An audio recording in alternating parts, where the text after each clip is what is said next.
நியாயமான ஆள், ஒழுங்கான ஆளாக இருந்தால், நல்ல ஆளாக இருந்தால், ஒரு நல்ல மனுஷனாக இருந்தால் கண்டிப்பாக அநியாயத்தை பார்த்து கோபப்படணும். இல்லைன்னா அவன் நல்ல மனுஷனாகவே இருக்க முடியாது. ஒரு மனுஷனே கோபப்படலனா, அநியாயத்தை பார்த்து கோபப்படலனா நல்ல மனுஷனாக இருக்க முடியாதுன்னா அப்புறம் கடவுள் எப்படி நல்ல கடவுளாக இருக்க முடியும் அநியாயத்தை பார்த்து கோபப்படலனா? இயேசுவே வாழ்க வாழ்க, இம்மானுவேல்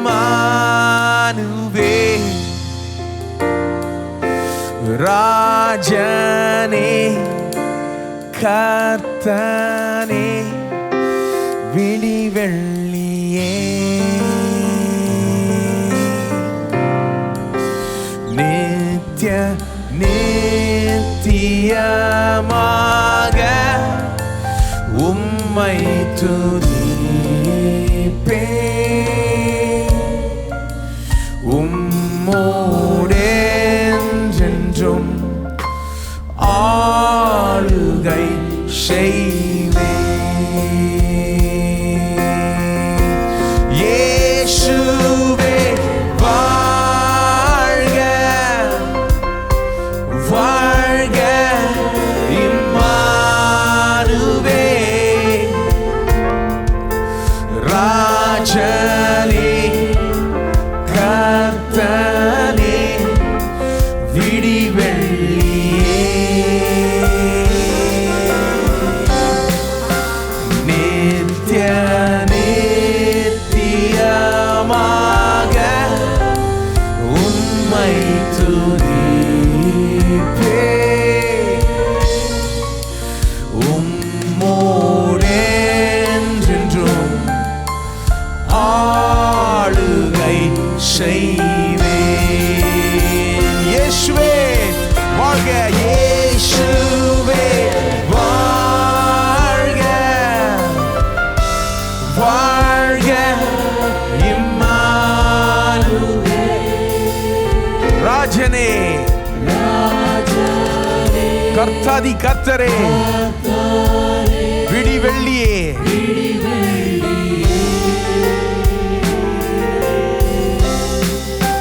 நித்ய நித்தியமாக உம்மை துதிப்பேன்.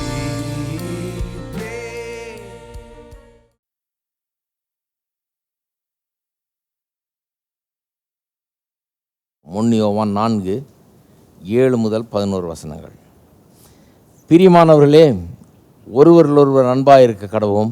ஏனெனில் அன்பு தேவனால் உண்டாயிருக்கிறது. அன்புள்ள எவனும் தேவனால் பிறந்து அவரை அறிந்திருக்கிறான். அன்பில்லாதவன் தேவனை அறியான். தேவன் அன்பாகவே இருக்கிறார். தம்முடைய ஒரே பேரான குமாரனாலே நாம் பிழைக்கும்படிக்கு தேவன் அவரை உலகத்தில் அனுப்பினதினால் தேவன் நம்மேல் வைத்த அன்பு வெளிப்பட்டது. நாம் தேவனிடத்தில் அன்பு கூர்ந்ததினால் அல்ல, அவர் நம்மிடத்தில் அன்பு கூர்ந்து நம்முடைய பாவங்களை நிவர்த்தி செய்கிற கிருபாதார பலியாக தம்முடைய குமாரனை அனுப்பினதினாலே அன்பு உண்டாயிருக்கிறது. பிரியமானவர்களே, தேவன் இவ்விதமாய் நம்மிடத்தில் அன்பு கூர்ந்திருக்க நாமும் ஒருவரிடத்தில் ஒருவர் அன்பு கூற கடனாளிகளாய் இருக்கிறோம். இந்த 7ஆம் வசனமும் கடைசியாக 11ஆம் வசனமும் எல்லாமே ஒருவர் அன்பு கூறுறதை பற்றி தான் பேசியிருக்குது. நடுவில் சொல்லியிருக்குது தேவன் அன்பாகவே இருக்கிறார்னு. தேவனுடைய அன்பு கல்வாரி சிலுவையின் மூலமாக வெளிப்பட்டிருக்கிறதுலாம் சொல்லியிருக்கு. தேவனுடைய அன்பு எப்படிப்பட்டது என்று தெரியவில்லை என்றால் ஒருவரோடு ஒருவர் சரியான விதத்தில் நாம் அன்பு கூற முடியாது என்பது தான் அதனுடைய அர்த்தம்.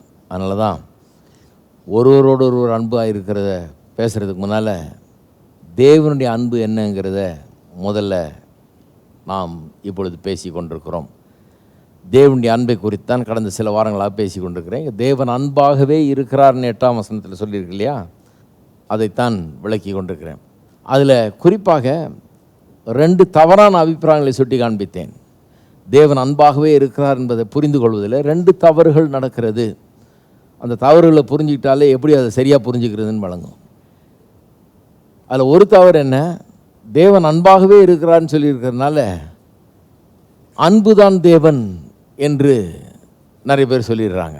தேவன் அன்பாக இருக்கிறார், ஆகவே அன்பு தேவன். தேவன் யாரும் கிடையாது, கடவுள் யாரும் கிடையாது, அன்பு தான் கடவுள் அப்படின்றவங்க இருக்கிறாங்க. அது தவறு. கடவுள்னு ஒருத்தர் இருக்கார், அவர் அன்பாகவே இருக்கிறாருன்னு தான் சொல்ல வர்றாரு ஒழிய கடவுள்னு யாரும் இல்லை. நீ உள்ளத்தில் ஒரு விதமான ஒரு ஃபீலிங் இருக்குது, அன்பு, அதுதான் கடவுள் அப்படின்னு சொல்ல வரல யோவான் சொல்லுகிறது தேவன் ஒருவர் இருக்கிறார், அவர் அன்பாக இருக்கிறார் அப்படின்னு தான் சொல்ல வர்றார். ஏன் ரொம்ப முக்கியம்னா அன்பை குறித்து நிறைய தவறான அபிப்பிராயங்கள் இருக்கிறது. சில பாருங்கள் தவறான உறவுகளை வச்சுருப்பாங்க, கொஞ்சம் அன்பு அங்கே செலுத்துகிறாங்க. அவங்கள பொறுத்த வரைக்கும் அது பெரிய அன்பு. அவங்க சொல்லுவாங்க இதுதான் காதலாக்கும், இதுதான் அன்பாக்கும், இது தெய்வீகமான அன்பாக்கும்னு சொல்கிற ஆளுங்கள்லாம் இருக்கிறாங்க. இந்த அன்பில் தான் கடவுளை பார்க்கலாமாக்கும் அப்படின்னு சொல்கிற ஆளுங்கள்லாம் இருப்பாங்க. பண்ணுறதே தப்பு, ஆனால் அந்த அன்பை தெய்வீகம்னு சொல்கிற ஆளுங்க இருக்காங்க. அதனால தான் அன்பு கடவுள்னு சொல்கிறது தப்பு. நாம் வச்சுருக்கிற அன்பெல்லாம் கடவுள் இல்லை, கடவுள் வேறு. அவர் அன்பாகவே இருக்கிறார். அவருடைய அன்பு எப்படிப்பட்டதுன்னு தான் படிச்சுட்டு இருக்கோம் இப்போது. அப்போ தேவன் அன்பாகவே இருக்கிறார். தேவன் ஒருத்தர் இருக்கார், அவர் அன்பாகவே இருக்கிறார். அன்பு கடவுள் அல்ல. ரெண்டாவது பெரிய மிஸ்டேக்கு காண்பித்தேன், இதெல்லாம் போன வாரமே போதிச்சேன். ரெண்டாவது பெரிய மிஸ்டேக் என்னென்னா, தேவன் அன்பாகவே இருக்கிறாருன்னு சொன்னதுனால தேவனுடைய குணாதிசயங்களில் அன்பு மட்டுமே இருக்கிறது, அவர் வேறு எதுவுமே கிடையாது, அன்பு தான் அவர் அப்படின்னு நிறைய பேர் சொல்கிறாங்க. அதாவது மற்ற குணாதிசயங்கள்லாம் மறந்துட்டாங்க, ஒதுக்கி வச்சுட்டாங்க. அவர் பரிசுத்தராக இருக்கிறாருன்னு வேதம் சொல்லுது, அவர் வெளிச்சமாக இருக்கிறாருன்னு வேதம் சொல்லுது, அவரிடத்துல பாவமே இல்லைன்றது தான் அப்படி சொல்லியிருக்கு. காட் இஸ் லைட்டுன்னு இருக்கு இல்லையா, 1ஆம் அதிகாரத்தில் இங்கே 1 யோவான்லையே. எந்த விதத்தில் அவர் வெளிச்சமாக இருக்கிறான்னு சொல்லி, அவர்கிட்ட இருள் இல்லை. இருள்னா பாவம் இல்லை, அவர் வெளிச்சமாக இருக்கிறார்ன்ற அர்த்தத்தில் தான் சொல்லியிருக்குது. அப்போ தேவன் பரிசுத்தராக இருக்கிறார், தேவன் ஆவியாக இருக்கிறார், தேவன் வெளிச்சமாக இருக்கிறார், தேவன் நீதி உள்ளவராக இருக்கிறார். இதெல்லாம் தேவனுடைய குணாதிசயங்களிலே சில காரியங்கள். தேவன் வெறும் அன்பாக இருக்கிறார்னு மட்டும் கிடையாது. யோவான் அப்படி சொல்ல வரல, வேறு எதுவும் கிடையாது தேவனுக்கு, வெறும் அன்பு தான் அவர், இந்த ஒன்று தான் அவருடைய குணாதிசயம் அப்படின்னு சொல்ல வரல. தேவனுக்கு பல குணாதிசயங்கள் இருக்குது, அதில் ஒன்று தான் அன்பு. ஆனால் இந்த தேவன் அன்பாகவே இருக்கிறாருன்னுடைய என்று சொல்லுவதனுடைய அர்த்தம் என்ன, அதை ஏன் அவ்வளோ வலியுறுத்தி சொல்கிறாருன்னு சொன்னால், அவருடைய சுவாபத்தின் மையப்பகுதியாக இருக்கிறது இந்த அன்பு, மையமாக இருக்கிறது இந்த அன்பு, அந்த சுவாபத்தின் சாராம்சமாக இந்த அன்பு இருக்கிறது. அப்படின்னா என்ன அர்த்தம் அப்படின்னு சொன்னால், அவர் எதை செய்தாலும் அது அன்பின் நிமித்தமாக அவர் செய்கிறார். உலகத்தை உண்டாக்குனார், எதுக்காக உண்டாக்குனார்? அவர் அன்பு கூறுகிறார், அதனால தான் உண்டாக்குறார். அன்பின் நிமித்தமாக தான் அந்த உலகத்தை அன்பை உலகத்தில் பார்க்கலாம். உலகத்தை எப்படி உண்டாக்கியிருக்காருன்னு பார்த்தாலே அதை அன்பை பார்க்கலாம். ஒரு மனுஷனுக்காக 4 நதி ஓடுது, பொண்ணு விளையுது பூமியில், இதெல்லாம் பைபிளில் சொல்லியிருக்குது, நான் சொல்லலை. சரி, என்ன பார்க்குறாங்க, இவர் ஏதோ சொல்கிறாருன்னு. பொண்ணு விளையுது பூமியில், ஆயிரக்கணக்கான மரஞ்செடி கொடிகள், பல வகைகள், மிருகங்கள், மீன்கள், வானம், பூமி, சூரியன், சந்திரன், நட்சத்திரம், ஆறுகள், கடல், இப்படின்னு ஏராளமான எல்லாவற்றையும் உண்டாக்கி வச்சுருக்கார். ஒரு மனுஷனுக்காக அவ்வளோத்தையும் படைத்தார். என்னத்தை பார்க்குறவங்க? அன்பு. கொலா தண்ணி விடல, அவர் பிடிச்சிக்க 2 பக்கெட் ஒரு நாளைக்குன்னு 4 நதியை விட்டார். ஏதேன் தோட்டத்துக்குள்ளே 4 நதியை விட்டார். அன்பு என்ன சொல்லுது? நிறைய கொடு, அவனுக்கு தேவையானதுக்கு அதிகமாக கொடு. திங்கக்கிழமை எதில் குளிச்சிக்கோ, செவ்வாய்க்கிழமை அதில் குளிச்சிக்கோ, புதன்கிழமை அப்படி கொடுக்குறார் பாருங்கள். கர்த்தர் அவனுக்கு எல்லா வசதியும் ஏற்படுத்தி கொடுக்குறார். உலகத்தை பார்த்தீங்கன்னா, உலகத்தில் கர்த்தர் உண்டு பண்ணியிருக்கிற எல்லாத்தையும் பார்த்தீங்கன்னா, வேதம் சொல்கிறபடி பார்த்தா தேவனுடைய அன்பு தான் இந்த உலகத்தை உண்டாக்கி இருக்குதுன்றது நிச்சயமாக விளங்குது. மனுஷனை உண்டாக்குனதும் அன்பு நிமித்தமாக தான் உண்டாக்குனார். மனுஷன் எதுக்கு உண்டாக்குனார்? இவர் அன்பாகவே இருக்கிறார். அன்பு தான் அவருடைய எசன்ஸ், சாராம்சம். அவர் அன்பாகவே இருக்கிறதுனால அன்பு காட்டுறதுக்கு யாராவது ஆள் வேணும். அன்பை ஊற்றினமே யார்ட்டையாது. செயின்ட் ஆகஸ்டின் ஒரு பெரிய பரிசுத்தவான அந்த காலத்தில் இருந்தார், 4ஆவது நூற்றாண்டில் இருந்தார் பாருங்க. அவர் எழுதுகிறாரு, அவர் என்ன சொல்கிறாரு? தேவன் அன்பாகவே இருக்கிறதுனால தான் அவர் திருத்துவ தேவனாக இருக்கிறார். ஆவி, பிதா, குமாரன், பரிசுத்த ஆவி என்று சொல்லி திருத்துவ தேவனாய் 3 நபர்கள் இந்த மூவரும் சேர்ந்து தான் ஒருவராக இருக்கிறாருன்னு சொல்லி திருத்துவ தேவன் என்று ஏன் இருக்குதுன்னா, தனித்திருக்க முடியாது. அவர் அன்பு கூற வேணும். அன்பாகவே இவர் இருக்கிறார். இந்த அன்பு பொழிகிறதுக்கு ஏதாவது ஒரு இடம் வேணுமே அவருக்கு. அதனால தான் பிதா குமாரன் அன்பு கூறுறாரு, குமாரன் பிதாவில் அன்பு கூறுறாரு, குமாரன் பிதாவின் சித்தத்தையே நிறைவேற்றுறதில் இருக்கிறாரு. இப்படியெல்லாம் வேதத்தில் வாசிக்கிறோம். இந்த திருத்துவ தேவனத்தில் இருக்கிற அந்த அன்பை பார்க்கும்போது தேவன் அன்பாகவே இருக்கிறதுனால தான் அப்படி இருக்கிறார் அப்படிங்கிறது விளங்குதுங்கிறார். மனுஷனை உண்டாக்கும் போது அப்படி தான் உண்டாக்கிட்டார் பாருங்க, அவரை மாதிரியே உண்டாக்கிட்டார். இவன் அன்பின் சிருஷ்டி. அதனால தான் நாம் கல்யாணம் பண்ணிக்கிறோம், குழந்தை பெற்றுக்கிறோம், குடும்பத்தை உண்டாக்குறோம். ஏன்னு சொன்னால் அன்பு காட்டுறதுக்கு நமக்கு ஒரு குடும்பம் தேவைப்படுகிறது. அன்பு காட்டுறதுக்கு ஒரு வாய்ப்பு நமக்கு தேவைப்படுது. அன்பு காட்டாமல் தனித்து இருக்க முடியாது. தனியாக இருப்பது நல்லதில்லைன்னாரு.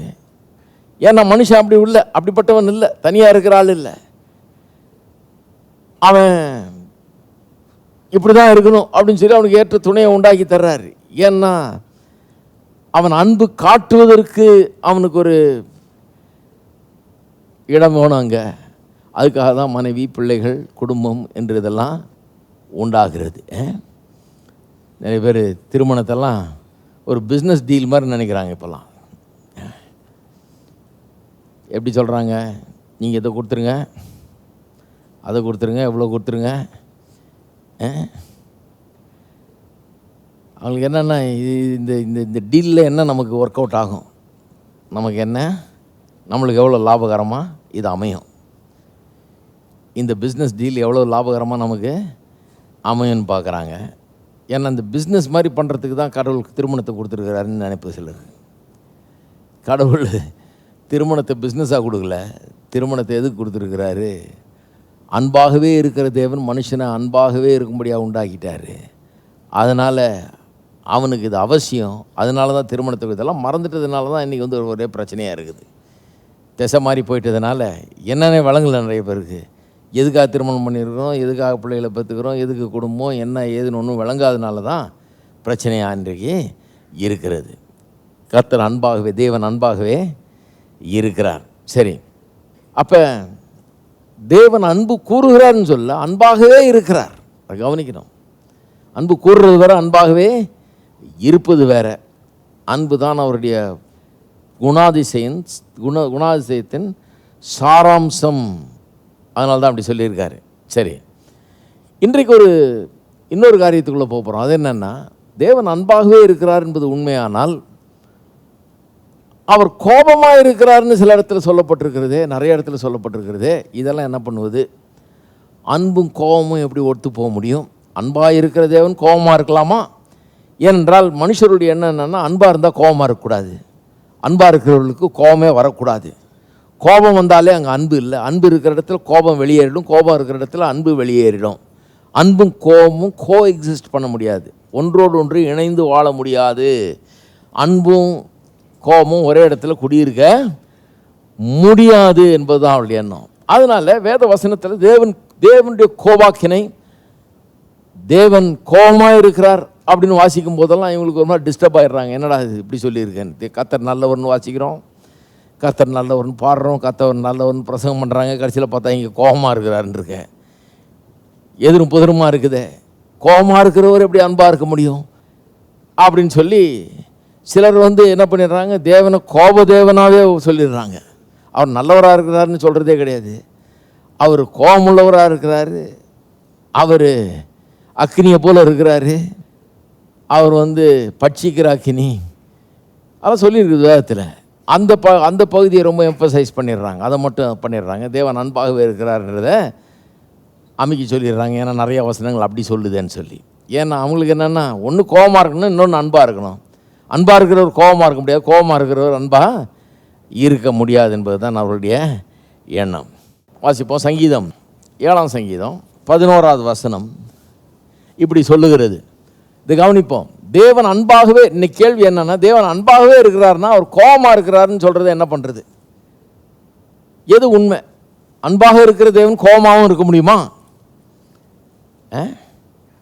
If God is love, then what about is wrath? தேவன் அன்பாகவே இருக்கிறாருன்னா அவர் கோபத்தை என்ன பண்ணுறது? கோபமாக இருக்கிறாருன்னு சொல்லியிருக்குது, அதெல்லாம் என்ன பண்ணுறது? அதை எப்படி புரிந்து கொள்வது என்று கேட்கிறார்கள். அதுக்கு பதில் தான் இன்றைக்கு பிரசங்கம்.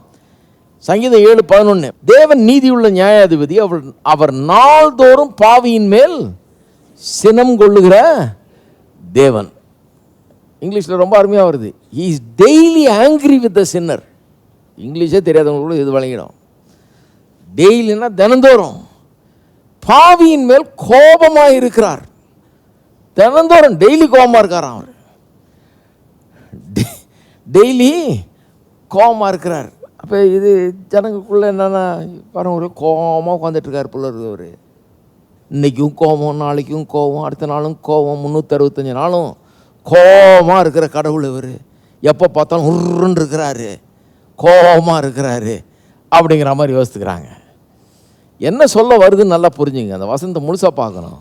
தேவன் நீதியுள்ள நியாயாதிபதி, நீதி உள்ள நியாயாதிபதி. அவர்கிட்ட நீதி நியாயம்லாம் இருக்குது.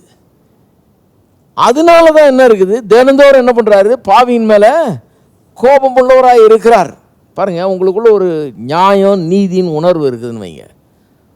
ஒரு மனுஷன் நீங்கள், உங்களுக்குள்ள சில உணர்வுகள் இருக்குது. இதுதான் கரெக்டு, தப்பு, இப்படி செய்யக்கூடாது, சரியில்லை, இது தர்மம் அல்ல சொல்கிறாங்க இல்லையா நம்ம ஊரில், இது நியாயம் இல்லை, இது அநியாயம் அப்படின்ற அந்த அறிவு இருக்கும்போது என்ன ஆகிறது, ஒரு அநியாயத்தை பார்க்கும்போது, ஒரு அக்கிரமத்தை பார்க்கும்போது கோபம் உண்டாகிறது இல்லையா?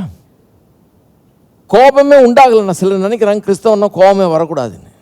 மலப்பிரசங்கத்தில் இயேசுவே சொல்கிறாரு, be angry and sin not. அதாவது கோபம் கொள்ளு, ஆனால் பாவம் செய்யாத. அதை யாரும் கவனிக்கிறதே கிடையாது. கோபப்படக்கூடாதுன்னு பிரசங்கம் பண்ணிடுறாங்க. கோபப்பட சொல்லி இருக்குது பைபிள். கோபப்படாத ஆட்கள் ஏன் கோபப்படலைன்னா, ஒன்று சுத்தமாக சொரணையே இல்லைன்னு அர்த்தம்.